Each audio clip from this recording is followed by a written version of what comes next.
Mas Joko. Waalaikumsalam, gimana Mel? Belum mulai nih. Baru mau mulai ini tadi nyiapin buat direkam. Ini nggak ada orang juga aku mulai sih. Oke, aku mulai aja ya. Nanti yang lain biar tinggal nyusul aja. Oke, Assalamualaikum warahmatullahi wabarakatuh. Terima kasih untuk teman-teman yang sudah hadir. Hari ini kita akan melanjutkan apa yang kita bahas kemarin. Apa yang kita akan bahas dalam 1 minggu ini, yaitu ngobrolin machine learning. Nah, malam ini kita akan spesifik ngobrolin tentang bagaimana sih model machine learning yang baik itu yang seperti apa gitu. Topiknya yaitu evaluasi model machine learning. Oke. Nah, apa saja yang akan kita bicarakan malam hari ini? Yang pertama adalah outputnya dulu seperti apa sih dari model yang kita buat kemarin, terus outputnya seperti apa. Untuk 3 jenis yaitu di sudah aku record, Ryan, sudah aku record. Ini progres sih pakai OBS. Oke, jalan. Oke, pertama tentang outputnya. Nanti outputnya seperti apa nanti akan kita lihat. Kemudian kita akan coba ngobrolin metrik evaluasi itu apa sih gitu ya. Yang untuk mengevaluasi itu ukurannya seperti apa atau metrik evaluasi itu maknanya apa. Kemudian nanti akan kita satu-satu yaitu evaluasi model klasifikasi, model regresi sama klasterisasi. Tentu ini sangat spesifik ya. Jadi sebenarnya kan model klasifikasi juga banyak, regresi juga jenisnya banyak, klasterisasi jenisnya banyak. Terutama yang klasterisasi nanti kita hanya fokus sama yang berbasis jarak karena banyak basis-basis yang lain tentu metriknya sebenarnya beda-beda. Nah ini baru sedikit saja yang bisa saya siapkan di 1 hari ini gitu ya. Mungkin nanti di lain waktu bisa dilengkapi gitu. Bahkan ini juga banyak yang hanya sekedar screenshot, tapi sudah coba saya pahamin idenya, nanti juga coba diterapkan di codingnya juga sudah bisa. Tapi nanti tentu di kesempatan yang lain saya akan coba untuk nulis itu lebih jelas lagi gitu ya.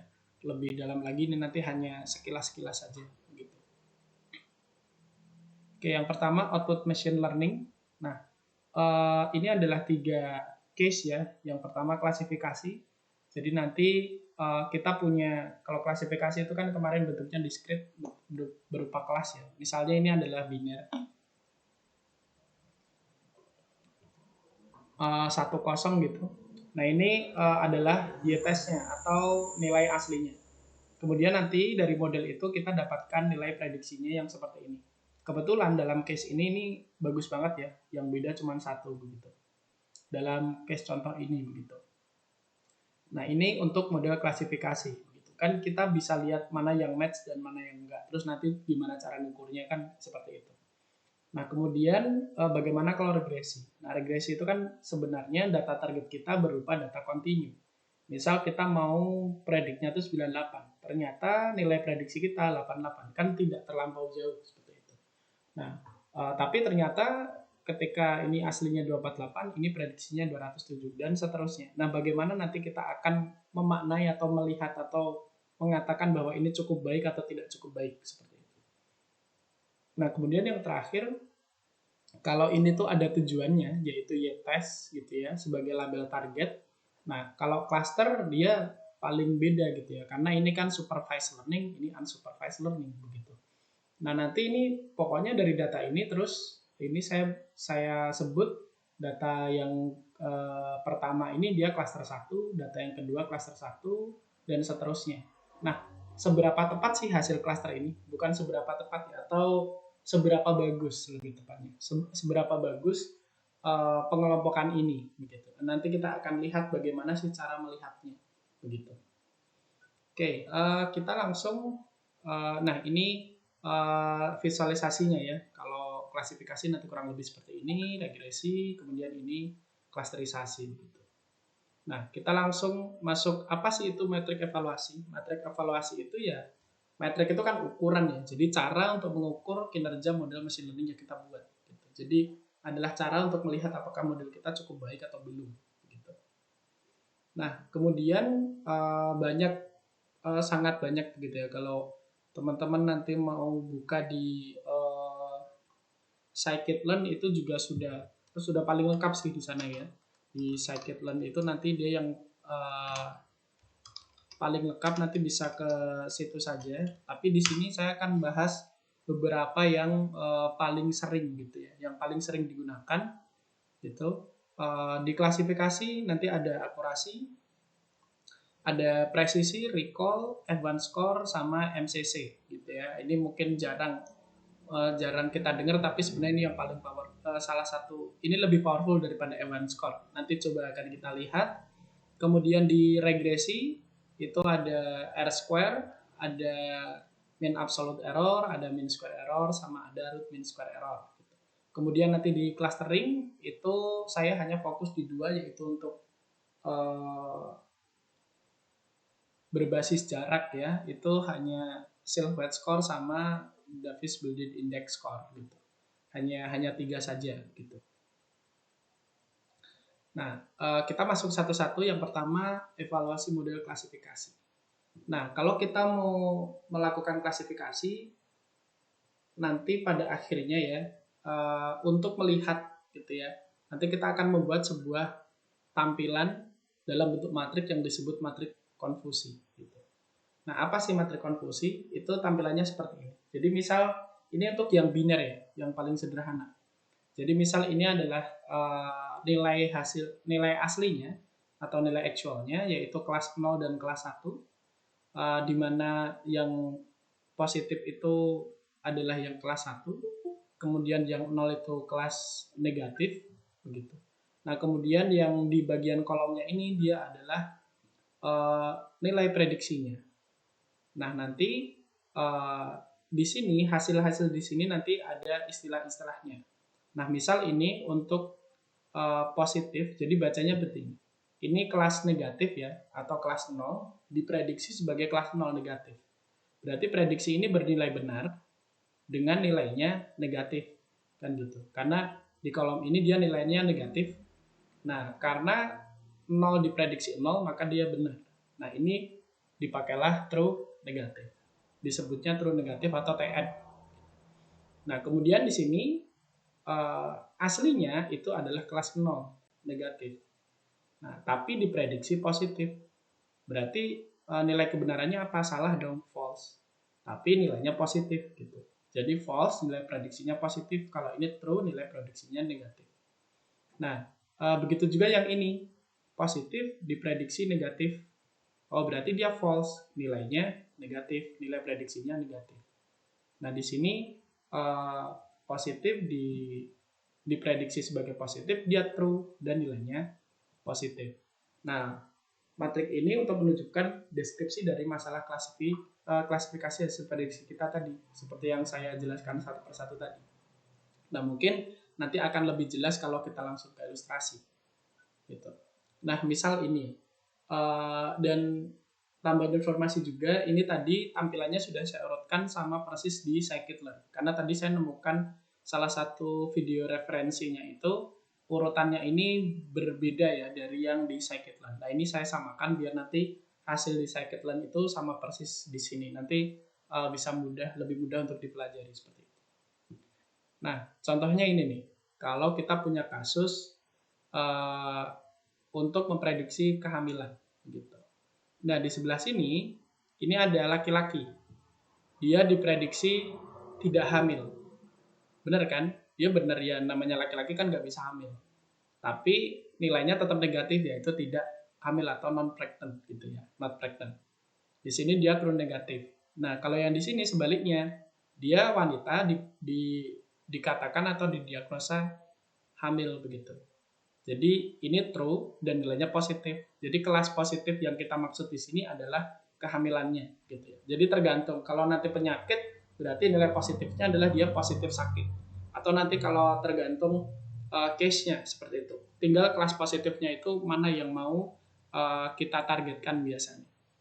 Begitu. Nah, Terus yang di sini adalah false positif. Nah, false positif itu yang tadi nilai prediksinya salah di sini ya. Harusnya dia nilainya uh, harusnya dia kan kalau laki-laki ya tidak ya. Kalau laki-laki ya dia tidak hamil gitu. Tapi dia justru diprediksi hamil. Jadi false positif ini disebut juga tipe error 1 gitu. Jadi kalau di sini dituliskan kita prediksikan bahwa seorang pria itu hamil, tapi kan harusnya nggak bisa ya, nggak mungkin gitu.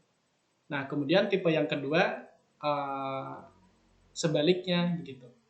Jadi dia false gitu ya. Jadi dia cewek harusnya dia bisa hamil, tapi dia diprediksi tidak bisa hamil kayak gitu.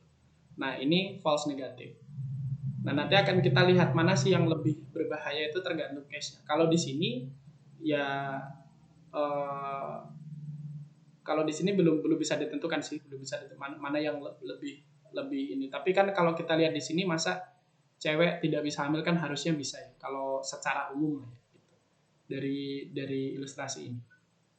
Nah kemudian kalau kita lebih detail lagi, misal kita punya data seperti ini, bagaimana sih kita menghitung begitu ya di matrik konfusinya tadi. Kalau tadi kan saya baru menampilkan nama-nama ini lokasinya. Nah, bagaimana kalau kita mau membuat nih sebuah matrik konfusi? Nah, yang pertama ini adalah lokasinya tadi untuk pengertian ya, bahwa ini true negatif, ini false negatif, false positif, sama true positif. Nah, pertama kita cek ini adalah yang positif ya, yang satu itu positif, yang 0 negatif, dan diprediksi dia juga positif gitu. Jadi true positifnya harusnya nanti ada 1 2 3 4 5 gitu. Kemudian sebaliknya dia negatif diprediksi negatif. Harusnya nanti dia dimasuk di true negatif, hasilnya adalah 1 2 3 4. Nah, kemudian ini positif diprediksi negatif gitu ya. Jadi dia false tapi nilainya negatif gitu. Jadi nanti hasilnya ini ada 1, yang di sebelah sini ada 1. Jadi kurang lebih nanti seperti ini. 4 0 1 5 begitu. Nah, kalau di Python gitu ya, di scikit-learn kita tinggal menginputkan sintaks sesederhana ini. Jadi ytest biasanya ypred, kemudian fungsinya adalah confusion matrix gitu. Nah, nanti hasilnya sama persis posisinya. Nah, ini memang sengaja saya buat susunannya sama persis yang ada di output di scikit-learn gitu. Nah, kemudian matrik yang pertama ya, ini kan matrik konfusi, matrik ya, karena bentuknya matriks, bukan metrik. Kalau metrik ukuran. Nah, ini kita mulai bahas satu nih. Yang pertama adalah metrik akurasi. Nah, akurasi itu adalah untuk menghitung jumlah hasil prediksi yang benar dibandingkan semua data. Jadi kalau ini nih ilustrasinya yang di sebelah kiri ini yang mudahnya ya. Jadi yang di atas garis kuning ini dia adalah kelas yang biru, yang di bawah garis kuning ini dia adalah kelas yang berwarna hijau. Nah, prediksi yang benar adalah titik biru yang berada di blok biru dan titik hijau yang berada di blok hijau. Nah, kalau seperti ini kita bisa melihat jumlah prediksi yang benar adalah yang di biru ini ada 1, 2, 3, 4, 5, 6 karena dia biru di blok biru. Kemudian yang bawah juga ada 6 titik hijau, 1, 2, 3, 4, 5, 6 di blok yang berwarna hijau. Gitu. Jadi titik yang diprediksi benar ya, yang diprediksi dengan benar itu jumlahnya ada 12, dari keseluruhan titik itu ada 16. Kita peroleh 75%. Nah, kalau kita ikuti formulanya ya dari matrik konfusi tadi gitu. Itu kan ini terdiri, kalau yang ini, yang 6 biru ini dia kan true untuk kelas positif. Kemudian yang hijau ini true untuk kelas negatif. Katakanlah kelas positifnya kita asumsikan adalah kelas yang biru, yang berwarna biru. Nah, kemudian ini 6 ditambah 6 ya. Kemudian ini juga 6, di sini 6. Nah, false positif. Jadi yang salah tapi nilainya positif. Yang salah ya, ini kan salah toh, harusnya biru kok di hijau, tapi dia nilainya positif, dia berwarna biru. Itu itu jumlahnya ada 2. Begitu juga yang false negatif, false tapi nilainya negatif, jadi di tempat yang salah tapi nilainya negatif, yaitu yang berwarna hijau ini. Nah ini juga 2. Nanti sama sih, karena kan semua titik ya, jadi intinya ya dihitung semua titik saja seperti itu. Nah ini hanya untuk menjabarkan formulanya gitu ya, yang diturunkan dari matrik konfusi tadi. Nah hasilnya ini sama persis, ini hanya pakai formula dari matrik konfusi, ini hanya dari secara harfiah ya akurasi itu titik yang benar diprediksi semua dibandingkan dengan semua titik yang ada. Nah apa sih kelemahannya? Gitu ya. Kan kita selama ini, saya sih tahunya kita sudah mendewa-dewakan akurasi. Gitu. Pokoknya kalau klasifikasi model kita tuh akurasinya tinggi, udah pasti bagus. Gitu. Padahal belum tentu. Case yang terburuknya seperti ini. Jadi untuk yang di kelas 0 itu hasil prediksinya nggak ada yang benar sama sekali, gitu ya. Jadi true negatifnya nggak ada, false negatifnya juga nggak ada. Intinya model ini kalau untuk memprediksi kelas negatif itu dia nggak jalan gitu. Nah tapi kalau kita ngikutin formulanya, akurasinya 70% gitu ya. Nah padahal model ini itu tidak bisa memprediksi untuk yang kelas negatif, hanya bisa memprediksi yang kelas positif.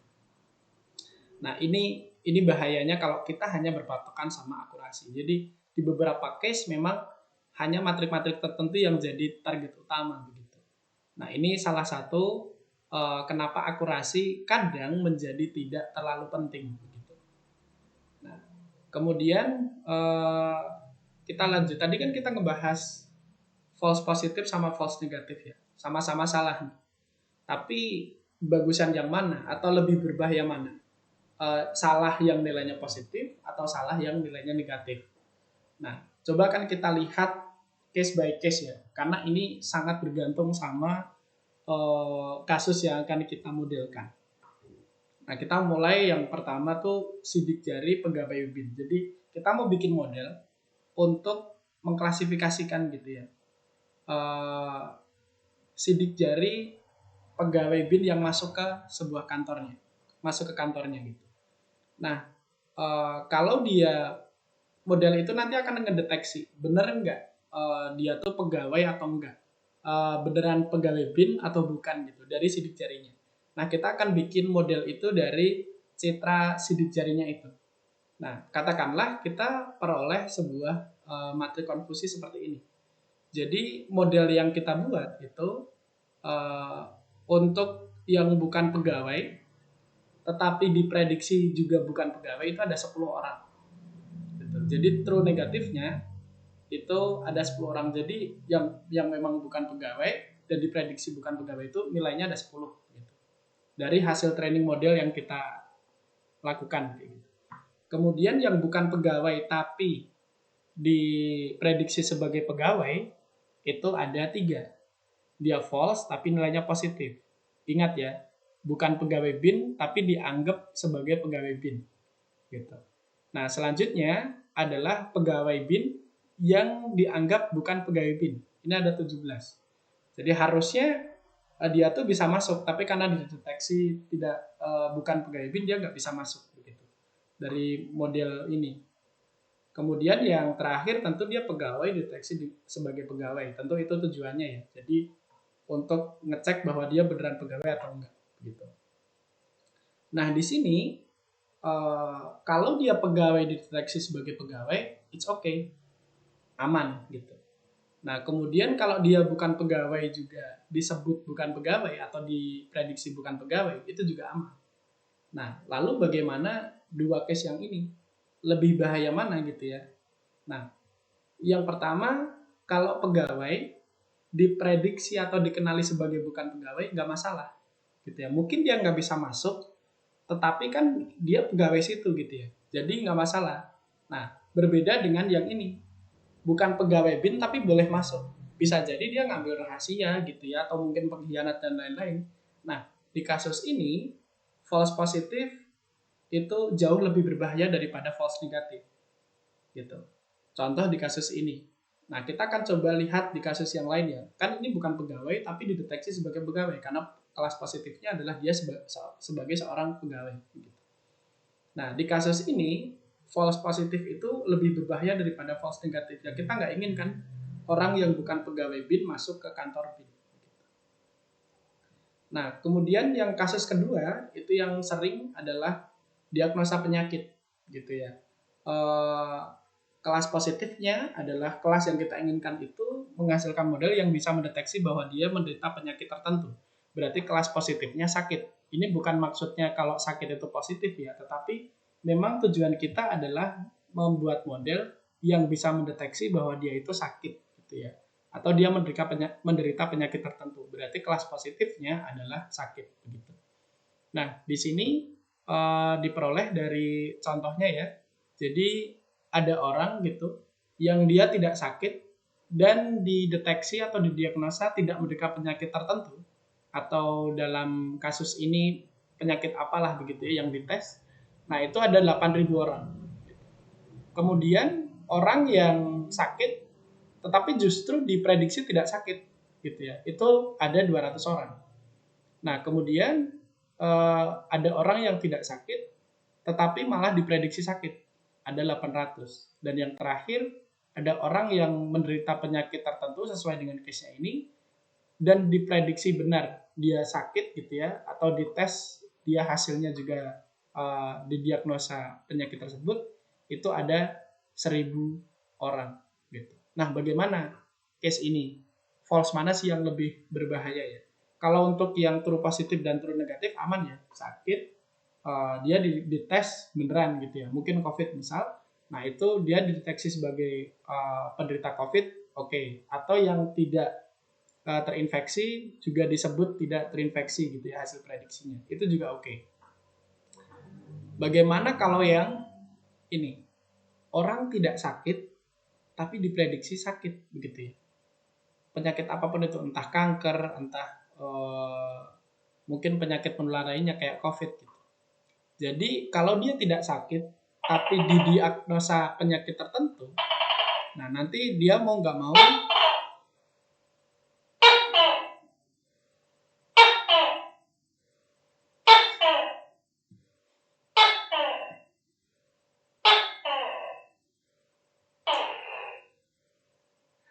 oke, kita lanjut, tadi ada noise ya. Nah, dia tidak sakit tetapi didiagnosa sakit begitu ya. Apa akibatnya? Seseorang yang sebenarnya tidak sakit tapi didiagnosa sakit, dia harus mengikuti treatment tertentu. Mungkin dia harus ke dokter ini untuk check up ini gitu ya, untuk ke lab untuk cek lebih lanjut begitu. Nah, tetapi ini nggak masalah karena pada nantinya ya di beberapa step selanjutnya dia akan diketahui bahwa sebenarnya dia tidak sakit. Jadi dia justru malah dapat treatment-treatment yang menguntungkan dia, meskipun dia repot harus ngecek ke lab dan lain sebagainya, mungkin keluar biaya, tetapi resikonya jauh lebih rendah daripada yang ini. Dia sebenarnya tuh sakit, tetapi modelnya tidak bisa mendiagnosa bahwa dia itu menderita sakit gitu. Akhirnya apa? Nanti justru ketawanya kalau mungkin levelnya sudah tinggi gitu ya, atau mungkin sudah stadium akhir. Nah, ini yang dihindari kalau di penyakit. Nah, di case ini false negatif jauh lebih berbahaya daripada false positif. Nah, dua case ini yang bertolak belakang ini tuh kita jadikan pertimbangan, tergantung model kita. Nanti kira-kira lebih bahaya mana ya? Apakah false positif ataukah false negatif begitu.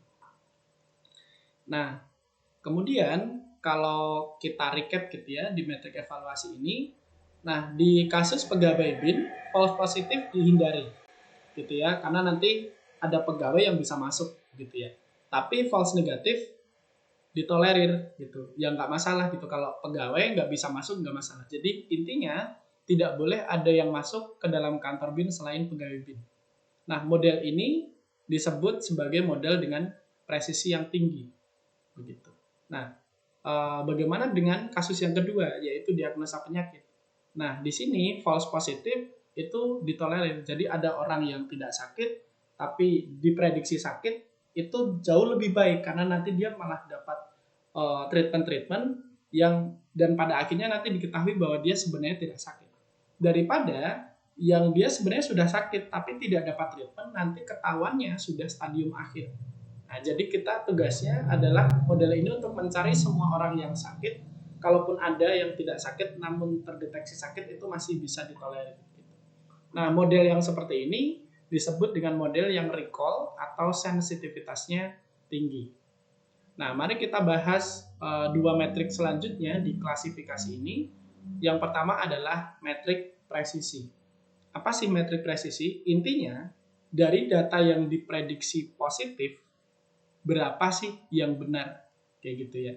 Nah, ini kan dari grafik yang tadi, yang biru ini berkelas positif gitu ya. Nah, ini khusus untuk yang kelas positif, yang biru. Nah, yang benar ada berapa sih? Nah, yang benar kan yang titik berwarna biru di kelas di blok yang berwarna biru. Nah, jadi dari formulanya itu ya true positif dari yang berkelas positif, yaitu true positif dan false positif. Kalau di sini dicontoh itu adalah 6 dibagi keseluruhan data, ada 8 ya, 6 ditambah 2. Nah, di sini hasilnya adalah 75%. Nah, bagaimana kalau di kasus 1 dan kasus 2 tadi yang kita bahas? Coba kita hitung satu persatu. Nah, ini adalah matrik konfusi untuk kasus sidik jari pegawai BIN tadi. Nah, kita akan ngebahas presisinya. Nah, di sini true positifnya ada berapa? Ada 70. Kemudian false positifnya ada berapa? Ada 3. Ya, jadi kita fokus untuk tadi kan berapa yang benar di kelas positif. Maka ini saya kasih blok di kelas yang positif gitu ya. Di satu kolom yang nilainya positif. Jadi berapa sih jumlah yang benar dari kelas positif kayak gitu. Makanya ini 70 dibagi 70 tambah 3 ya kurang lebih 96% gitu ya. Tadi kita ingat bahwa BIN ini dia adalah model dengan presisi yang tinggi. Nah, bagaimana dengan case yang selanjutnya yaitu diagnosa penyakit. Nah, ini kita inputkan saja ya, true positifnya itu 1000, false positifnya itu 800, tinggal dibagi saja. 1000 dibagi 1000 tambah 800 yaitu 1800.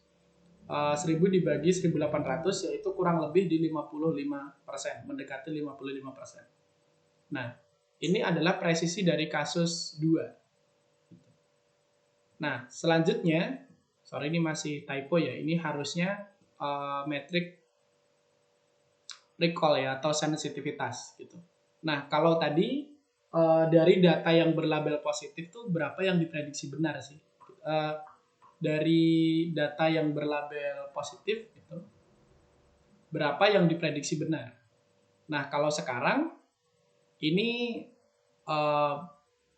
dari data yang diprediksi benar gitu ya, itu sorry ini kayaknya belum saya ganti ya, yang di recall. Tapi ini kebalikannya gitu ya.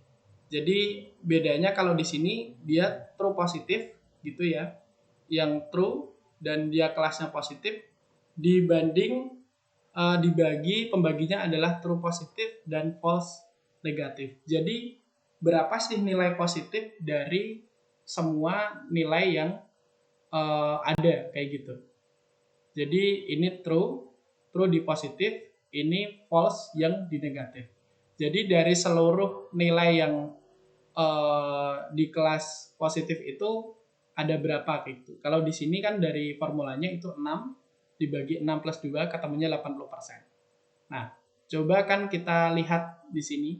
Jadi kan kita tadi fokus sama kelas positifnya ya. Nah, kalau di sini sekarang kita juga fokus ke kelas positifnya tetapi di hasil ini. Jadi di kelas-kelas pegawai ini ya. Jadi kita fokusnya di sini pembaginya adalah false negatif ditambah true positif gitu. Nah, kalau di kasus 1 yaitu sidik jari pegawai BIN itu hasilnya adalah kurang lebih 80% gitu ya nilai recall-nya.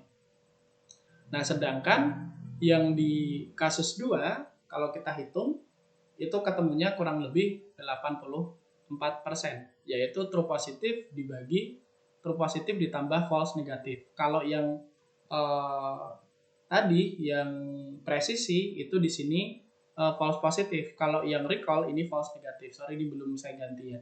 Gitu. Nah, kalau kita recap lagi, benar nih. Jadi yang di kasus 1 di pegawai BIN itu memang dia presisinya tinggi. Kalau di kasus 2 di diagnosa penakit justru recall-nya yang tinggi. Begitu. Nah, bagaimana cara meningkatkan presisi dan recall? Nah, karena kan nanti kalau di kasus yang BIN tadi tujuan kita adalah meningkatkan presisinya. Kalau di diagnosa penyakit itu yang kita tingkatkan adalah recall-nya. Di kasus lain kalau peminjaman itu biasanya nanti juga kita recall juga ya. Kalau ada loan modeling itu nanti juga recall-nya juga yang tujuannya tinggi gitu. Nah, kita lihat dari formulanya ya, karena kan ini pembaginya ada TP dibagi juga TP. Nah, agar dia nanti ketemu 1 kan ini harus sekecil mungkin ya. Makanya untuk meningkatkan presisi ya meminimalkan false positif. Nah, untuk meningkatkan recall maka yang diminimalkan adalah false negatif. Jadi kita lihat dari formulanya ini, kita bisa tarik kesimpulan seperti ini. Oke. Nah, kemudian tadi kan ada beberapa ini ya, ada presisi, ada recall. Nah, bagaimana kalau kita ingin sebuah ukuran saja gitu. Jadi nggak perlu presisi sama recall, tapi hanya ada satu metrik gitu ya. Nah, yang merupakan kombinasi dari keduanya, tapi bisa menggambarkan dari kesemuanya kayak gitu ya. Nah, ada namanya Evans score. Formulanya kurang lebih seperti ini. Jadi 2 kali presisi dan recall dibagi presisi ditambah recall. Nah, di case ini gitu ya, di yang kita gunakan sebagai contoh itu nilainya adalah 0,90 gitu. Jadi cukup tinggi. Nah, biasanya kita seringnya itu langsung fokus ke recall-nya. Jadi fokus di Evans score-nya. Jadi nanti yang dilihat terakhir itu adalah Evans score-nya yang cukup tinggi. Makanya kemarin di UAS juga di Big Data juga saya mintanya yang penting Evans score-nya aja deh gitu ya. Daripada nanti fokus presisi atau recall-nya kan tergantung case-nya begitu. Nah, kalau seperti ini contohnya ini kan 0,90 cukup tinggi ya gitu. Nah, tetapi gitu. Ternyata Evans score ini dari formula ini juga ada kekurangannya gitu. Kemudian makanya ada metrik lain namanya Matthew Correlation Coefficient. Formulanya seperti ini. Saya juga belum mempelajari idenya apa, tetapi kita lihat aja resultnya seperti itu. Nah, coba kan kita bandingkan nilai MCC ya sama Evans score. Nah, di kasus yang seperti ini, di kasus model yang tidak bisa melakukan prediksi di kelas yang negatif, dia nilainya 0 semua. Nah, kalau di Evans score gitu ya, kita inputkan formulanya, ini Evans score-nya tinggi loh, 0,974, tinggi banget. Padahal model ini tuh nggak bisa memprediksi di kelas negatif, tapi Evans score-nya tinggi. Berbeda dengan di MCC, kalau seperti ini, wong dia nggak bisa memprediksi di sini, ya dia undefined. Gitu ya. Nah, ini salah satu kekurangan Evans score. Jadi kalau kita nggak lihat classification report-nya ya, langsung hanya lihat Evans score-nya saja, ini kadang bisa menjebak. Yang kayaknya tinggi banget 0,974, ternyata di salah satu kelasnya dia nggak bisa predik gitu. Gitu ya. Jadi ini salah satu kekurangan Evans score, kelebihan MCC dibandingkan Evans score gitu. Sebenarnya ini juga bisa kita antisipasi dengan melihat classification report-nya kalau di scikit-learn gitu. Nah, kemudian kelemahannya lagi gitu. Ini kasus lain ya. Contoh yang ini.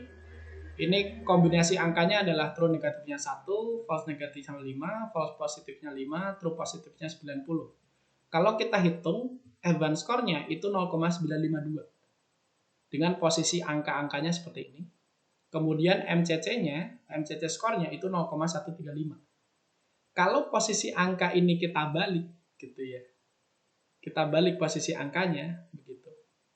Jadi yang true positif itu 90, ini diganti true negatifnya 90, Terus ini true negatifnya 1, ini jadi true positifnya yang 1. Ini false positifnya tetap 5 dan false negatifnya jadi 4 gitu. Ini harusnya ditukar ya. Ini nanti tak perbaikin. Harusnya ini nilainya masih sama ya. False negatifnya ini tetap 4, ini juga 4 gitu. Artinya posisi true negatif dan true positif 1 ditukar gitu. Dan ternyata Evans score-nya jadi jauh beda. Di sini 0,952, ini 0,182. Di MCC, kalau kita pakai metrik MCC, dia nilainya sama persis. Jadi ternyata Evans score itu juga sensitif terhadap jenis kelas positif dan negatifnya. Kalau nilainya itu ditukar saja, ini juga hasilnya jauh begitu. Karena Evans score ini fokus pada yang positif gitu ya. Fokus pada kelas positif. Nah, tapi artinya kalau seperti ini kan jadi sensitif gitu ya. Nah, di si MCC ini dia uh, tidak begitu. Jadi lebih stabil begitu. Cuman sekarang kita seringnya malah fokus ke Evans. Karena kalau kita lihat seperti ini kan nanti kita bisa perbaiki apa yang sudah kita pelajari sebelumnya begitu ya. Bisa pakai MCC. Nah, itu tadi yang diklasifikasi. Nah, bagaimana untuk evaluasi model regresi? Jadi di model regresi itu kita punya data asli kita adalah nilai kontinu seperti ini. Nilai prediksinya juga continue seperti ini. Nah, terus bagaimana caranya untuk menentukan seberapa bagus atau seberapa buruk gitu ya. Nah, yang pertama kita pakai namanya rata-rata error. Jadi mean square error. Jadi dari masing-masing ini kita hitung nilai asli dikurangi nilai prediksinya, kemudian dikuadratkan gitu ya, terus diakarkan gitu. Atau mean square error. Jadi selisihnya errornya dikuadratkan kemudian dirata-rata begitu. Nah, ini apa keuntungannya? Kalau ada nilai yang jauh banget ya hasilnya atau rendah banget, pokoknya jauh dari yang asli, itu nanti langsung kelihatan. Oh, ini kenapa MSI-nya gede banget? Nanti kita bisa langsung lihat. Nah, itu keuntungannya. Kerugiannya apa? Tapi justru malah melebih-lebihkan kan. Wong dia errornya kecil tapi malah dikuadratkan jadi gede banget gitu. Nah, ini sebenarnya agak diabaikan sih. Gitu. MSA ini seringnya agak diabaikan begitu. Tetapi nanti yang lain gitu ya, metrik-metrik yang lain itu berkaitan dengan ini, cuman nilainya tidak sebesar ini begitu ya. Karena kan dia dikuadratkan, selisih dikuadratkan gitu. Atau error dikuadratkan. Nah, ada lagi yang keduanya. Jadi ini kan secara formula teman-teman udah pasti paham lah. Cuman kita cari insight lainnya gitu. Apa sih kelebihan, keuntungan, kerugiannya kalau kita pakai metrik ini, dan metrik ini. Nah, selanjutnya adalah akar dari mean square error tadi. Nah, ini tujuannya hanya untuk membuat skala kesalahan menjadi sama dengan skala target gitu ya. Jadi nanti kalau diakarkan itu dia jadi lebih skalanya bisa sama dengan targetnya begitu ya. Jadi tidak terlalu besar seperti yang dikuadratkan saja, tapi ini diakarkan gitu ya. Itu nilainya akan jauh lebih kecil atau skalanya sama begitu. Tetapi karena ini hanya di akar ya, tetap sifat akar kan. Kalau nilai A lebih dari B, maka akar A juga pasti lebih dari akar B. Jadi hubungannya sama MSA itu masih erat. Jadi tidak merubah gitu ya, tidak merubah dari logika di MSA tadi gitu. Jadi kalau di MSA-nya besar, akarnya juga pasti lebih besar gitu ya. Kalau di nilai MSA-nya kecil, akarnya juga lebih kecil gitu. Jadi keuntungannya dia skalanya menjadi sama dengan skala target, tetapi kesimpulannya juga nanti tidak jauh-jauh dari MSA tadi gitu. Nah, kemudian ada yang lain yaitu mean absolute error. Nah, kalau tadi itu di rata-rata ya, di kuadrat kemudian di rata-rata, kalau ini dia dimutlakan gitu. Dimutlakan kemudian di rata-rata. Nah, ini salah satu kekurangannya dia adalah tidak sensitif terhadap outlier seperti yang di kuadrat tadi gitu. Nah, ini catatannya cuman itu sih yang tadi yang saya baca-baca, tapi nanti kalau mau lebih lengkapnya nanti saya berikan linknya teman-teman untuk belajar lebih lagi. Karena tadi cuma 1 hari gitu ya saya ngumpulkan banyak, tapi paling enggak ini udah cukup buat ringkasan nanti kalau kita mau bikin konten yang lebih mendalam lagi begitu. Oke. Kemudian R square. Nah, ini yang paling sering gitu ya. Koefisien determinasi itu yang paling sering kita gunakan kalau di regresi. Adalah metrik yang kita gunakan untuk mengevaluasi model ini berhubungan cukup dekat dengan MSE gitu ya. Tetapi jadi nanti ini kan sebenarnya MSE gitu ya. Ini juga MSE tapi yang di sini aja. Jadi ini di rata-ratanya ya. Jadi jarak masing-masing YI dengan rata-rata di Y aslinya. Kalau ini adalah jarak dari Y asli dikurangi Y prediksi gitu. Square errornya. Nah, ini nilainya mungkin ini koreksi aja. Biasanya kan kita nyebutnya kalau R square itu antara 0 sampai 1. Padahal sesungguhnya ini bisa dari negatif tak hingga, bisa negatif sampai 1 begitu ya. Tapi intinya kalau R square-nya negatif, pokoknya modelnya jelek. Jadi tujuan kita adalah bikin R square yang mendekati angka 1 begitu. Kenapa kok bisa negatif? Ya ini kan nanti paling pentok 0. Ya siapa bilang kalau ini bisa nanti bisa lebih besar daripada jarak masing-masing ini ke rata-ratanya, ini tentu akan positif gede kan. Nah, kalau 1 dikurangi positif lebih dari 1 kan dia bisa negatif. Begitu. Nah, itu adalah metrik-metrik yang berada di regresi. Nah, yang terakhir itu adalah evaluasi model klasterisasi. Ya, seperti requestnya Mas Galang, bagaimana sih kita melihat hasil klaster itu sudah bagus atau belum? Kan nggak ada pembandingnya. Yang namanya unsupervised learning memang nggak ada pembandingnya. Kalau supervised kan ada labelnya gitu, dibandingkan. Nah, sebelum itu dulu juga kita pernah bikin video seperti ini, yaitu khusus clustering. Evaluasi cluster itu kan ada internal dan eksternal gitu ya. Kemudian evaluasi ini untuk melakukan validasi dari suatu model. Ini pengertian secara umum dari evaluasi. Kemudian ada yang disebut validitas internal sama validitas eksternal. Kalau validitas internal itu ya dari hasil yang kita peroleh itu, dari dataset yang kita ada itu. Kalau validitas eksternal itu ada pembandingnya. Nah, yang dari klasifikasi tadi itu cenderung ke validitas eksternal karena dari hasil prediksi itu kita bandingkan ke Y asli yang sudah ada begitu. Nah, kemudian untuk khusus di validasi internal, kalau di clustering itu ada beberapa istilah ya. Yang pertama adalah kohesi dan separasi. Nah, dua istilah ini nanti dipakai di Davis-Bouldin Index. Jadi kita akan ngebahas dua, yaitu DBI sama silhouette score. Nah, kohesi ini intinya adalah untuk menilai seberapa dekat hubungan data di dalam cluster. Gitu. Tetapi terhadap siapa? Terhadap pusat cluster. Bedanya ya. Jadi kalau DBI itu dia pakai konsep kohesi dan separasi, kalau silhouette score tidak. Tapi tujuannya sama. Jadi yang namanya cluster itu akan bagus kalau dalam clusternya mirip banget, antar clusternya beda banget. Gitu. Itu inti dasar dari clusterisasi adalah bikin sebuah kelompok yang solid, yang sangat mirip, tapi sangat berbeda dengan kelompok yang lain. Nah, kalau yang di sini kohesi ini dia mengukur kedekatannya sebuah data itu terhadap pusat klaster dari klaster yang dia ikuti. Jadi misal data ini dihitung jaraknya gitu ya untuk semua data itu ke pusat klasternya. Terus nanti dia di total. Itu kohesi. Jadi pembandingnya adalah pusat klasternya. Gitu. Nah, kalau separasi itu adalah seberapa dia berbeda untuk menghitung keterpisahan antar klaster begitu. Jadi yang dihitung adalah jarak antar pusat. Ini kan M ini pusat klaster ya. Jadi dari klaster 1 ke klaster 2 itu jarak antar pusatnya berapa? Begitu. Nah, kohesi itu adalah jarak masing-masing titik ke pusat klaster, separasi adalah jarak antar pusat klaster di klaster yang berbeda. Nah, kemudian kita langsung masuk ke silhouette score gitu ya. Nah, kalau di silhouette score ini metrik yang digunakan untuk melihat kebaikan teknik clustering nilainya dari -1 sampai 1. Kenapa?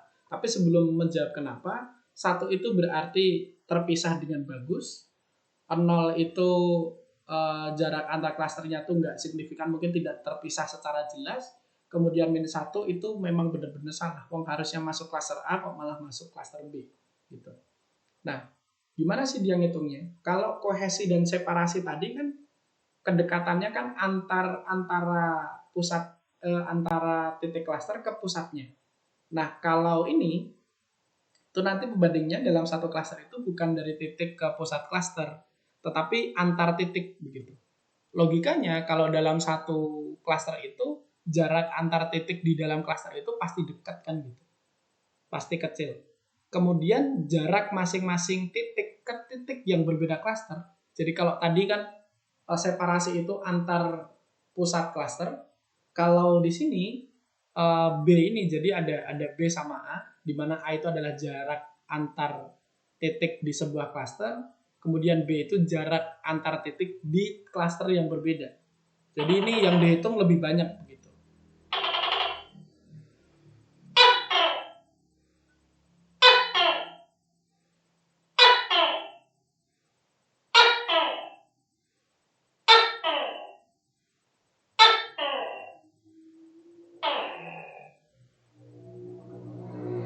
Oke. Nah, tinggal formulasi light score-nya adalah B dikurang A dibagi maksimum dari A dan B. Nah, tentu kalau kita lihat dari sini kan kalau B sama A-nya dia sama persis, maka di sini dia 0. Gitu ya. 0 dibagi berapapun nanti dia hasilnya 0. Atau dia juga bisa negatif begitu dari formula yang seperti ini. Artinya nanti ya min 1, 0 sama 1. Jadi asalnya kan dari formula ini. Di mana A itu adalah tadi sudah saya sebutkan jarak di intracluster. Jadi jarak rata-rata antara setiap titik.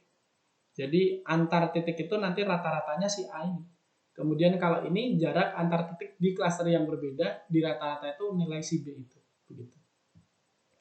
Nah, ini silhouette. Nah, kalau di BI itu tadi memanfaatkan kohesi dan separasi tadi. Nah, ini hanya berbeda notasi saja begitu ya. Kalau tadi kan kohesi itu dia pakainya kayaknya sama deh. BSS gitu ya. Ini juga sama SSB, jadi hanya beda aja. Jadi intinya sum square within cluster, jarak di dalam cluster. Kemudian ini SSB jarak antar pusat cluster. Nah, kemudian nanti dibikin kita hitung rasionya, yaitu antara SSB dengan SSB ini rasionya. Kemudian dari rasio itu kita hitung di formulasi di BI-nya. Nah, nanti kalau mau lebih detailnya, ini kan hanya screenshot dari video yang lain. Nanti mungkin Mas Galang bisa aku share linknya. Sebenarnya di Google Drive juga sudah ada. Nanti aku share di situ untuk link referensinya yang membahas Davis-Bacon Index itu lebih detail begitu. Nah, di sini mungkin salah satu kesimpulan yang lain adalah nilainya itu berkisar antara 0 sampai 1, di mana makin kecil nilainya, semakin mendekati 0, dia bagus. Kenapa? Karena kan perbandingan jarak antara di dalam klaster, satu data-data di dalam sebuah klaster yang sama dibandingkan jarak yang lain kan memang harus kecil ya. Jadi kalau jaraknya di dalam satu klaster itu sedikit, kemudian jarak antar klasternya itu besar, maka kan nilainya pasti akan kecil karena kan dibaginya besar, yang dibagi kecil. Gitu makanya akan jauh lebih baik kalau dia mendekati 0. Begitu. Nah, itu mungkin penjelasannya. Kemudian tadi saya juga sudah membuat ya ininya notebooknya begitu untuk implementasi dari apa yang kita bahas begitu. Mungkin saya tampilkan terlebih dahulu. Oke, tapi ini langsung ke codingnya saja, jadi tidak saya tambahkan pengertian-pengertian gitu ya, atau penjelasan-penjelasan. Yang pertama adalah klasifikasi gitu ya. Kita coba pakai breadcrumb, kita ambil dari scikit-learn, kemudian kita ambil data sama targetnya, sama nama kolomnya, biar lebih jelas. Saya simpan dia dalam sebuah data frame seperti ini, jadi yang paling ujung adalah untuk labelnya. Kemudian saya ambil secara acak 100, biar nanti di tesnya cuma 10, jadi kita bisa lihat lebih mudah. Gitu. Nah, kemudian ini kita peroleh X yang new, terus label yang new juga, kemudian kita bagi dengan TCS-nya 0,1. Jadi untuk belajar nanti cuman 10 data saja ngelihatnya. Nah, kita train, kita pakai KNN untuk kasus ini. Nah, kemudian saya simpan hasilnya dalam data frame, saya sandingkan seperti tadi, jadi mudah untuk dilihat begitu ya. Nah, kemudian untuk confusion matrix, tinggal confusion matrix, YTES, UPRED. Untuk classification reportnya juga tinggal seperti ini saja, YTES dan UPRED. Nah, jadi hasil presisi dan recall tadi itu terlihat seperti ini ya. Meskipun untuk yang makro, weight ini belum saya jelaskan tadi, tapi hasilnya nanti bisa kelihatan jelas di sini. Meskipun tidak ada MCC, sebenarnya kita juga harus fokus di sini. Jadi kan kalau kita langsung lihat di sini mungkin kayaknya bagus, tapi ternyata kalau misal di sini tuh 0 dan 0 gitu ya, nah itu juga harus jadi perhatian. Karena kadang ini juga nanti F1-nya tetap tinggi, tapi di sini ada yang 0 dan 0. Dan itu yang kita hindari gitu. Yang tadi, kalaupun kita nggak pakai MCC gitu ya. Jadi ini yang MCC belum saya demokan di sini. Nah, kemudian kalau untuk regresi juga sama, kita load datanya, saya bikin seperti ini. Nah, untuk sebagai contoh, saya memang pilih 2 variabel saja, gitu. Bagaimana caranya? Saya pilih variabel yang hubungan dengan labelnya itu paling tinggi, gitu, yang korelasinya. Nah, di sini diperoleh BMI dan variabel BMI dan BP ya, itu yang paling tinggi. Nah, ini ternyata saya tadi malah salah milih S5 ya. Ngantuk kayaknya. Ini harusnya BP. Oke. Nah, jadi ini X dan X1 dan X2-nya. Kemudian ini nanti adalah targetnya begitu. Nah, setelah kita split seperti ini, train dan test, kemudian kita modeling pakai linear saja, begitu. Kemudian untuk ini kita prediksi dengan predict. Nah, kemudian kita hasilkan ini, kita simpan dalam sebuah data frame seperti ini jadi terlihat jelas. Baru untuk mean absolute error ya ada mean absolute error, mean square error, R2 score gitu ya. Nah, itu kita tinggal manggil function-function yang ada di scikit-learn. Termasuk, nah kalau RMSE itu kita harus bikin sendiri begitu ya. Karena dia kan dari MSE aja diakarkan kayak gitu. Nah, nah kemudian di clustering itu juga sama. Kita coba data yang paling sederhana dulu aja, yang dari 2 variabel ya. Kemudian kita modelkan di k-means jadi 2 cluster saja. Itu kemudian kita fit. Nah, ini kita lihat cluster centernya, kemudian kita dapat label clusternya gitu. Nah, kalau kita tampilkan nanti kurang lebih seperti ini, jadi data ini cluster berapa, data ini cluster berapa, seperti itu. Nah, untuk evaluasinya, untuk silhouette sama Davis Bluedin score itu sintaknya sependek ini ya. Nah, tinggal inputnya adalah biasanya X trainingnya sama label hasilnya. Gitu. Nah, khusus di silhouette score kita bisa milih metriknya. Nah, ini saya pakai Euclidean, kalau di Boolean Index tinggal seperti ini. Nah, kemudian muncul skor yang sesuai dengan formula yang kita bahas tadi. Gitu. Nah, ini implementasinya di Python.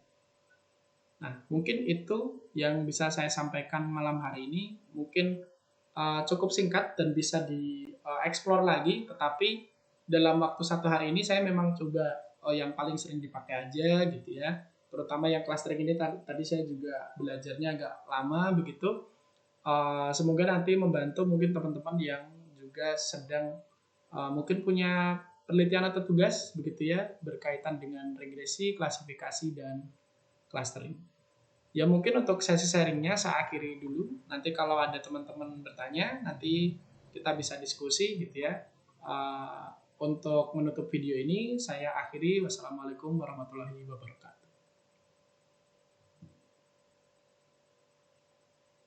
Oke, mungkin ada yang mau ditanyakan guys.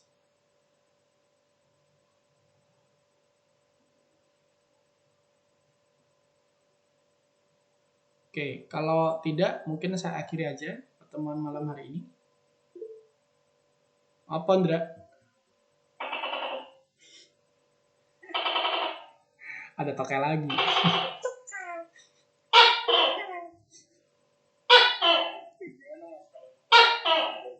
Bentar. Suaramu kalah sama toke. Nah. Lanjut. Coefficient metrik yang 3 kelas. Gimana cara nentuin F1 score? Sama, Andra. Sama. Hanya lebih ini aja. Jadi true positifnya kan di masing-masing kelas toh.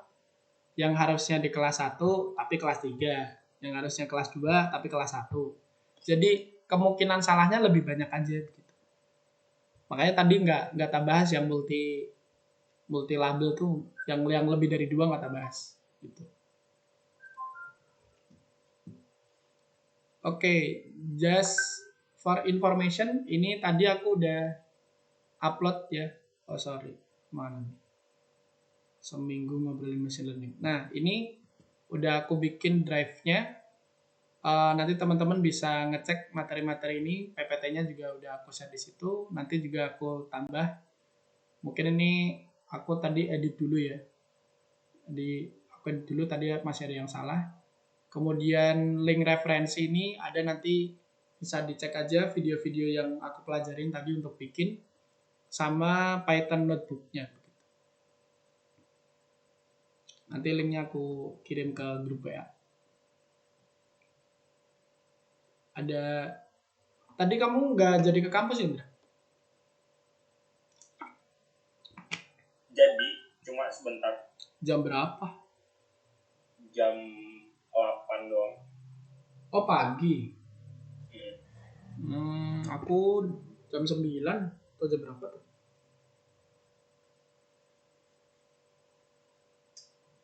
Udahlah, yang penting yang bayarannya pagi kemarin udah dipakai buat beli mie ayam ya Lang ya. Kok aku nggak dapat? Lalu makannya jangan sebentar ya Lang ya. Sesuk ana cemilan barang. Iya.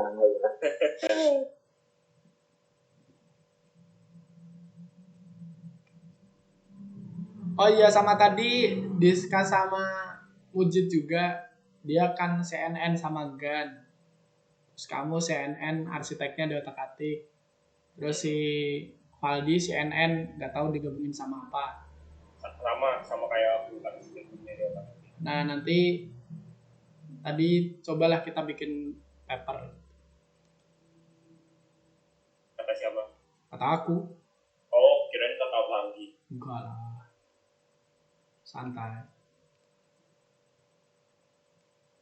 Ya di 2022 aku juga punya paper.